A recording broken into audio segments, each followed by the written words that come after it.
City. BBC Radio Nottingham.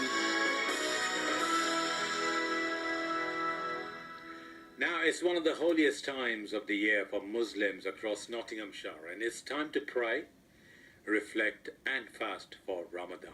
This weekend marked the start of Ramadan, and throughout the next month, amongst other things, no eating, no drinking while the sun is up.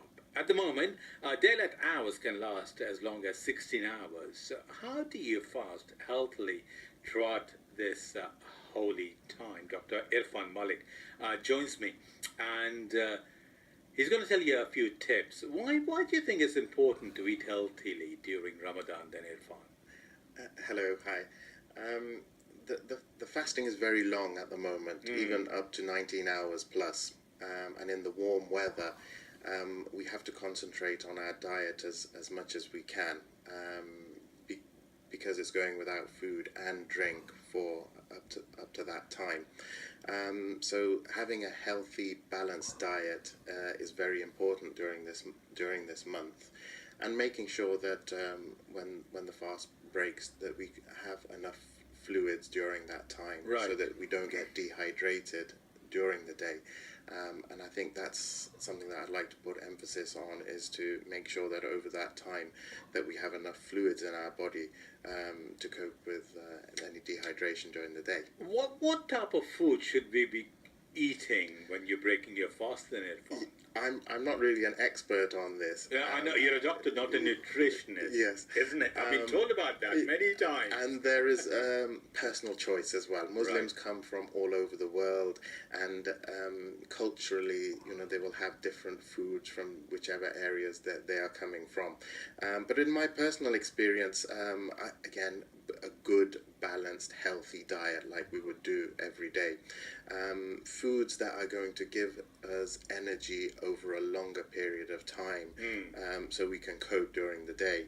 So fruits, wide range of fruits, cereals, especially oats, eggs, milk or fruit shakes, and yogurts. So these are some of the food that will give us energy over a long time, and also when breaking fast as well, to drink plenty of fluids and a mixture of these foods that will give us energy. Look, I've got many Muslim friends here in Nottingham, and when it's Ramazan time, I sometimes open the fast with them.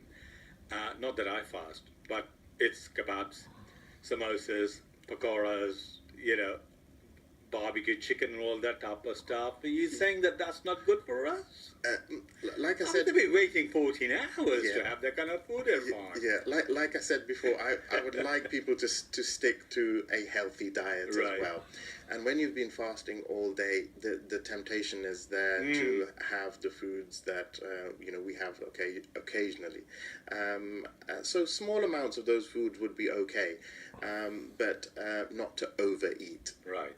Because overeating quickly can lead to other difficulties and symptoms and digestive problems as well. So in small amounts, moderation, these foods would be okay. Some years ago, Irfan, I read in the papers the fact that when people go to the Ramadan time, they actually put on weight during Ramadan. I mean, how is that possible? Is it because they eat too much too quickly and then they go to sleep and yes, fast and eat that again, much? Different individuals are different. Different metabolisms are different. Right. But as you said previously, there can be a temptation to eat certain high-calorie foods when we are breaking the fast. So overall, in the 24 hours, if we count up the calories, sometimes that could be higher than what we have on our average day when we're not fasting. So if that carries on throughout the month of Ramadan, then it will make sense that those people who are consuming more calories will gain weight. But if people are sticking to a healthy diet similar to what they're eating normally, then some people actually lose weight as well. What type of foods do you think we should avoid during Ramadan time then? Again, unhealthy foods. Right. So a lot of fried foods, fatty foods, sweets, very, very sweet foods with sort of high sugar content. Again, we can't say, don't have this or don't have Sure, this. yeah. Everything is in moderation. Yeah. And that is what this month teaches us, really. It's self-reflection, not of our soul as well as our body as well, the changes that we're going through. And I think self-control during this month is something that we appreciate and learn. Is there any health benefits, Irfan, during the time of fasting then? Yes, and many of the faiths will have some type of fasting in there. Obviously, there will be differences in how they fast and what they can eat. Even in the Hinduism, isn't it? They have Karva Chauth, where women Yeah. actually fast all day for their husbands. So it's not just a Muslim thing, is it? No. And also, there are certain diets as well these days that have periods of the week where people are fasting. So the health benefits are, weight reduction, self-control, and hopefully sort of control of the sugar levels of the body as well. Now, on social media, there have been adverts online, appetite suppressant pills and carb blockers. How safe are these then, Irfan?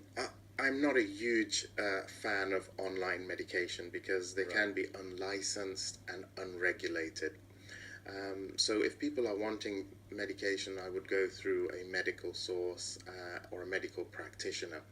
But with regards to fasting and appetite suppressant pills, in my mind, it defeats the object of why one is fasting. Because it's learning self-control and going through some difficulties to learn that self-control as well. And I don't think there are any shortcuts. So personally, I wouldn't advise any appetite suppressants or medications to use during this time. Because they are unlicensed, there have been reports that they can cause side effects as well, some cardiovascular side effects as well. So there are concerns about the safety of appetite suppressants as well. So I would be against that. I was talking to a friend of mine who's fasting at the moment, and we were talking about the same kind of stuff that you're talking about, that this is a month of self-reflection. And then Ramazan will come again in September, October. And he was saying it's not about 2 months. It's about we should be self-reflecting all the time. We should not be just waiting for Ramazan. What do you think about that? Yeah, I would agree with that. So some of these principles that we are doing during Ramazan, we should be carrying on throughout the year. And it is a sort of like a refresher course that brings us back to the basics of what we should be doing. For example, being regular in prayer, charity, looking after other people, not just from our own communities, but our local communities as well. So it's to get us back on course to carry on with good things throughout the year. Irfan, always a pleasure having you with us here on BBC Radio Nottingham. Thank you very much for coming and talking with us. At the first